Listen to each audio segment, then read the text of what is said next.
mas você está falando, ele voltou, mas você tem chamado de nem de poste, né? Você falou que ele é canalha, né? O linguajar que usei pode ser exagerado, fugiu até da minha rotina, mas quando começa a me acusar de caixa 2, de querer acabar com o Bolsa Família, acabar com o 13º salário, ter votado contra o projeto de inclusão para deficientes, onde a votação do projeto foi uma votação simbólica, não foi nominal.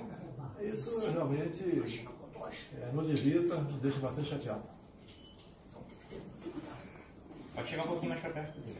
Aqui, tá bom? Vai começar ou já está valendo? Agora vai começar. Agora vai começar? Agora vai começar. Primeiro faz só o treino. É porque a gente precisa de imagens suas sem o microfone, né? Show. Toda essa questão do WhatsApp, até o PT está pedindo a impugnação da candidatura por causa da reportagem da Folha de São Paulo. Que atitude o senhor pensa em tomar? Que atitude o senhor pretende tomar em relação a isso? Sempre a Folha de São Paulo. Tá? E a ação do PT e do PDT, junto ao TSE, foi pegar essa matéria e mandar para lá. O título é uma coisa, o corpo da matéria é outra.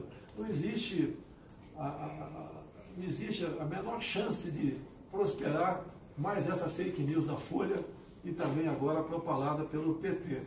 Não tenho amizade com empresários, nunca pedi isso para empresário nenhum, sei que isso daí contraria a lei. Agora, o que pode acontecer talvez algum empresário aí até instigado pelo PT, né, ter feito uma ação dessa daí para tentar jogar a culpa em cima de mim. Agora, são milhões e milhões de pessoas que trabalham no Brasil pela minha campanha. São os robôs do bem, né? Milhões de pessoas que voluntariamente trabalham por mim. Não tenho qualquer ingerência, nem tenho recurso para pagar essas empresas. O seu adversário disse hoje que o senhor é diferente do período militar, do regime militar aqui no Brasil, que diz que o senhor não é nacionalista e até tem usado na campanha o senhor batendo continência para a bandeira americana. O que o senhor tem a dizer sobre isso? Olha, eu estava nos Estados Unidos, tenho um profundo respeito pelo governo americano e nesse evento, quando foi feita a abertura, apareceu a bandeira americana. Eu dei uma continência como capitão do Exército, como cidadão, que é um gesto de respeito e uma forma de saudar um símbolo internacional. Eu saúdo a bandeira americana, não como ele saúda uma bandeira cubana. Agora, ele tem batido na tecla, chamando o senhor para o debate e dizendo que o senhor só está tendo esse resultado porque não está se expondo, está se escondendo nas redes sociais. Olha, ele nem deveria tocar nesse assunto. Eu, dentro do hospital, baixado, de cama, cresci muito mais do que ele nas ruas. É sinal que ele não tem credibilidade. Afinal de contas, né, o que ele fala não se leva em conta. Que quem decide a agenda dele é o presidiário. E, agindo dessa maneira, ele não é um poste, não. Ele é um fantoche na mão do Lula. Ele vai debater o que com ele? Se ele não vai ter autonomia, né, caso seja presidente, para nomear até uma pessoa mais humilde do seu gabinete. Ele disse que o senhor não é favorável à imprensa livre também. Olha, está no plano de governo dele, o controle social da mídia e da internet. Ele tem mudado agora, porque ele é um verdadeiro camaleão. Ele foi receber a hóstia com a sua vice, que publicamente diz que não acredita em Deus, que é favorável ao aborto, que é favorável à discriminação das drogas. Então é uma pessoa que tem um comportamento diferente durante a campanha, né? Diferente do que terá depois das eleições. Então não merece credibilidade. Ele quer debater por quê? Toda live que eu faço dá em média 250 mil pessoas online. A dele não dá 500. Agora, ele tem tudo para mostrar o que o PT fez ao longo de 13 anos. Né? Corrupção, que é o mensalão, a questão do petrolão, como eles quebraram estatais, entre elas aqui a nossa Petrobras, como eles arrebentaram com o fundo de pensões, ele dizer por que emprestou dinheiro do BNDES para a ditadura de todo mundo, por que o Brasil partiu para o viés ideológico, para seu comércio exterior, por que a violência aumentou no Brasil depois do estatuto, do desarmamento. Tudo deu errado com o PT. Eu não preciso fazer fake news para mostrar que o que ele prega não é verdade e seria péssimo para o Brasil a volta do PT. No debate, essas diferenças não ficariam ainda mais claras? E não teria até mais êxito? Olha só, no dia 6 eu levei uma facada por um elemento que até 2014 era filiado ao PSOL, que agora apoia o PT. Foi uma facada de profissional, ele rodou a faca na minha barriga. não só os médicos da Santa Casa, lá em Juiz de Fora, minha coluna de São Paulo, falaram que eu estou vivo por milagre. Eu posso te mostrar aqui. Levei 35 pontos. Estou com a bolsa de colestomia. Os médicos falaram que eu estou liberado com restrição. Se eu for submetido a uma situação de estresse, pode romper aqui a colostomia. Eu não vou arriscar a minha vida para satisfazer a vontade dele. Ele e sua coligação tem mais de 500 milhões para a campanha, tiveram. Tem ali militantes no Brasil todo. Tem uma rede enorme de filiados em todo o Brasil. Por que não consegue vencer uma pessoa que não teve tempo de televisão, foi 8 segundos apenas, o fundo partidário é inexistente, para nosso clube apenas 3 milhões, eu não usei a parte desse fundo partidário. Em grande parte eu tive, não é toda, né, mas uma parte considerada da mídia contra mim, uma fábrica de fake news contra mim, dizendo que eu vou acabar com o fundo eu vou acabar com, por exemplo, com o Bolsa Família, 13º, entre outras mentiras, porque não consegue crescer, porque ninguém acredita mais nele. Então não vou arriscar a minha saúde, inclusive eu comparecer a um debate, eu tenho que me jogar. E eu tenho indícios, né, que chegam para mim de fontes confiáveis que um novo atentado pode acontecer. Então ele que está na rua, ele que está tendo liberdade, que consiga mudar o quadro eleitoral no momento. Eu acho muito difícil. Está perdendo para alguém que ficou hospitalizado por muito tempo e fez campanha nas mídias sociais. E qual vai ser a sua primeira medida, além de nomear o Ministério? Olha, é apresentar esse pacote de medidas, que em parte eu conversei com muitos parlamentares. Não vamos apresentar nada sem conversar com os parlamentares, mas eu pretendo ter a certeza que essas propostas serão aprovadas de forma racional por parte do parlamento. Não teremos a política adotada pelo PT, como tentou comprar no passado e comprou, né, durante o primeiro governo Lula, através do mensalão. Jair Bolsonaro, candidato a presidente pelo PSL. Como é que o senhor está vendo o resultado das pesquisas? O senhor brincou, né, que estava com a mão na faixa, mas depois deu uma arrefecida, uma amenizada no discurso? Não, quem falou mão na faixa foi um de vocês quando perguntou para mim. Não tem nada a ganho ainda, eu peço sempre ao pessoal se manter mobilizado e buscar, né, mais um apoio para a gente realmente, aí sim, definir no dia 28 essas eleições que estão bastante polarizadas. Mas quando as pesquisas mostram uma diferença de 18, quase 20 pontos, dá uma tranquilidade a mais? Olha, eu nunca acreditei em pesquisas, até porque ninguém jamais inflaria meus números. Mas como está aí, não só o Datafolha como o Ibope, dando 18%, dá uma certa tranquilidade para a gente. São números que normalmente, dificilmente, serão revertidos até o segundo domingo. O nome um dos sócios do Banco Modal Mais tem sido aventado para a presidência do BNDES, Eduardo Centola. O senhor confirma alguma negociação com ele? Tem outros nomes que já estão aí sendo discutidos ou quase já decididos para um eventual projeto?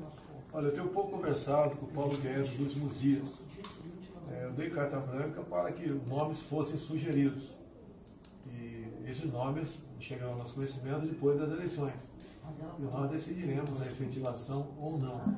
Agora, o que eu pedi ao Paulo Guedes é realmente aquilo que todo mundo quer. Um dólar competitivo, né? Não só para quem exporta, nem como importa. A taxa de juros mais baixa possível. Uma inflação dentro da meta. Buscar maneira de diminuirmos a nossa dívida interna sem aumentar impostos, reduzir a carga tributária, desburocratizar, desregulamentar. Tudo isso eu botei na mesa. Ele falou que é possível atingir, sim. Privatizar não é tudo, não, mas grande parte das estatais. Até teremos um olhar para os funcionários, um olhar para a questão se essa estatal está atingindo sua função social, se ela é deficitária ou não, e levar em conta o que são empresas estatais estratégicas. Então, tudo isso foi conversado e ele diz que tem condição de atingir esse objetivo. E, obviamente, esses nomes chaves, né, a sugestão virá por parte dele para ver se a gente aprova ou não. Falando de nomes, o senhor já mostrou 3 nomes do seu futuro gabinete, caso eleito. Tem mais algum já confirmado? Tem um quarto nome, seria o último até as eleições, está na iminência de nós nos acertarmos. Que é um tenente-coronel da Aeronáutica, o Marcos Pontes, o astronauta. É uma pessoa que é conhecedor com profundidade em que acontece na ciência, na tecnologia do Brasil, ou melhor, o que não acontece. E ele é uma pessoa que é patriota, tem conhecimento, tem vontade de mudar as coisas, tem uma iniciativa muito grande, além de estar perfeitamente inteirado, dentro e fora do Brasil, dessa área tão crítica e deficitária para todos nós. O que falta para esse anúncio oficial? Conversar um pouco mais. Nós não podemos anunciar alguém e depois dizer que não é mais ele. Todos os nomes anunciados até agora está mais do que acertado e dificilmente serão mudados esses 3 nomes, né?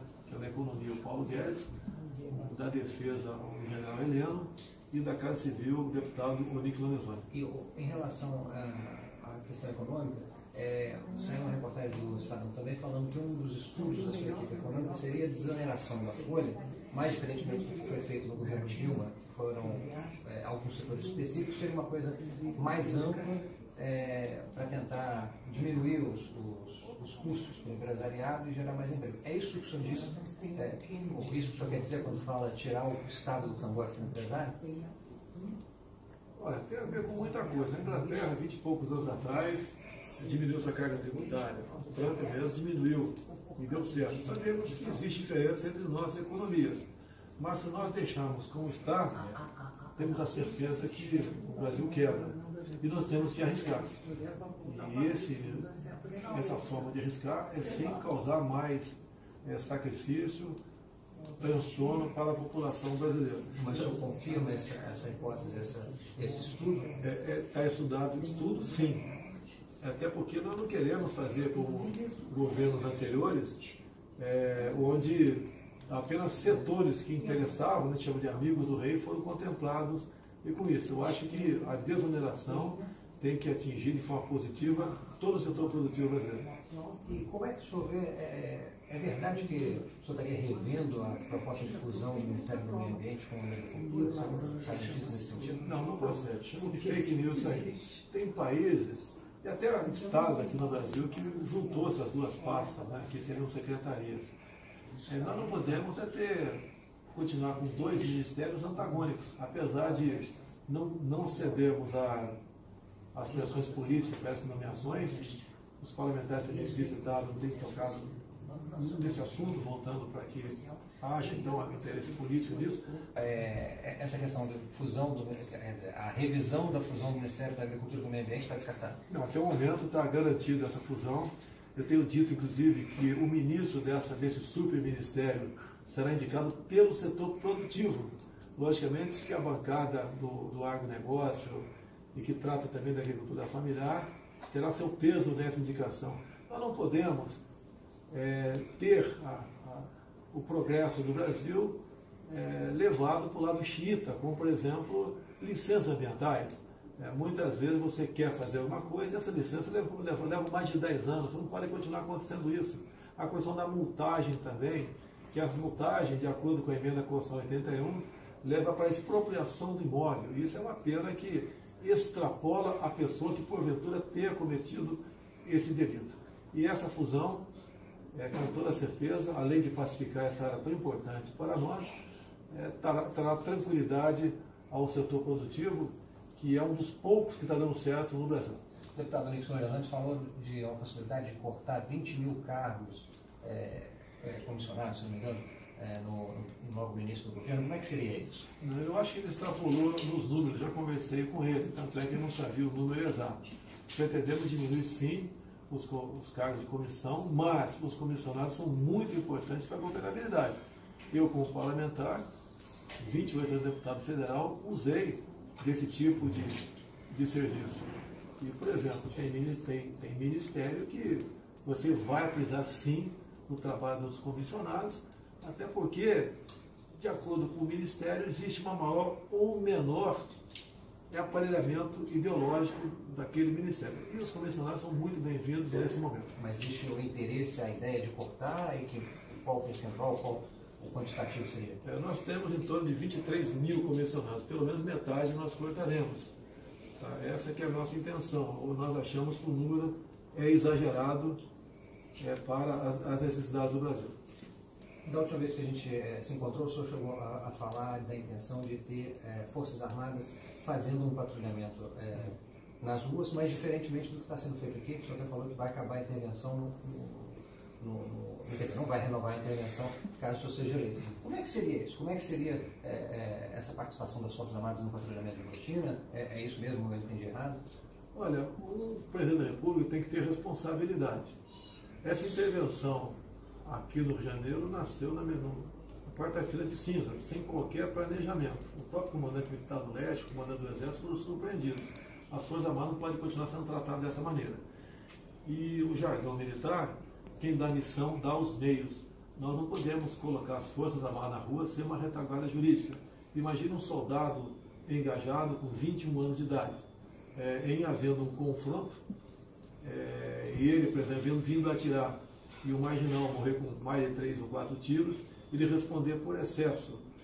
Ou colocá-lo, não no banco dos réus, que não tem mais tribunal de júri para o caso de eventos como esse, né? Mas colocar uma auditoria militar para ser condenado entre 12 e 30 anos de idade. Costumo dizer, estamos em guerra, ninguém nega isso. E se estamos em guerra, nós devemos comportar como soldados em combate.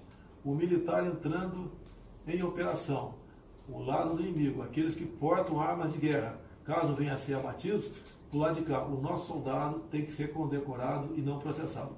Mas a ideia é ter as Forças Armadas no patrulhamento de rotina, pelo menos nas cidades mais perigosas? Se o parlamento nos der os prudentes de licitude, botaria sim as Forças Armadas na rua, ouvindo o meu ministro da Defesa e bem como o respectivo governador daquele estado. Não podemos ser inconsequentes e colocar um garoto desse, de 20 anos de idade, que tem seu time de futebol, que tem sua namorada, que quer ir para a praia, que tem uma vida, né, tem uma esperança pela frente, e de repente, vislumbrando a possibilidade de, ao cumprir a missão, ele pegar uma pena de 12 a 30 anos de cadeia. Isso tem que deixar de existir. Não quero dar carta branca nem para as Forças Armadas, nem para as Forças de Segurança matar. Agora eu quero dar a garantia que eles possam reagir, se for o caso, abater o outro lado e não ter punição. O pessoal diz que os 6 primeiros meses geralmente são a lua de mel entre o executivo, né, seja o governador eleito e a Assembleia Legislativa, o prefeito e a Câmara, o presidente e o Congresso. O que o senhor planeja? Quais são as prioridades, os projetos que vão ter prioridade para serem aprovados nesses primeiros meses, caso seja eleito? Olha, é um pacotão de medidas. Ao longo dos últimos 2 anos, muitas delas eu debati individualmente com parlamentares na Câmara. Temos dentro da Câmara, nesse primeiro contato nosso, em torno de 120 parlamentares que quase por unanimidade aprovaram essas propostas. A primeira medida, obviamente, é você nomear os seus ministros. E daí sim, esse ministro, com conhecimento de causa, com patriotismo, com liderança e com iniciativa, colocar em prática essas propostas. Obviamente, 90% do que queremos propor passa pelo parlamento. Mas você pode elencar algumas? Pode, porque quando você fala em agronegócio, nós temos que ter uma segurança jurídica própria do campo. Não pode o fazendeiro hoje, né, acordar ou ver uma notícia de jornal onde a terra dele vai ser demarcada como terra indígena, uma nova portaria do Ministério da Justiça. E tem que deixar de ocorrer. Não podemos ver um fazendeiro, por exemplo, ter a sua terra invadida, ele ganha na justiça a reintegração de posse, mas o governador daquele estado, por ser de esquerda, simplesmente não bota em execução a reintegração de posse junto à sua polícia militar. Isso que nós queremos mudar. Queremos tipificar as ações do MST e MTST como terrorismo. Passa pelo parlamento brasileiro. A propriedade privada, quer seja urbana ou rural, ela é sagrada e tem que ser tratada dessa maneira. Então, as medidas, como disse, visa atender a garantia da propriedade privada. Sai entre as primeiras delegadas para o Congresso. Até outras também teremos que apresentar, né? E, obviamente, não são traumáticas, no meu entender. Eu acho que nós vivemos em sociedade, vivemos em paz e harmonia, as leis têm que ser respeitadas. E invasão de propriedade, repito, quer seja urbano ou rural, não pode continuar acontecendo no Brasil.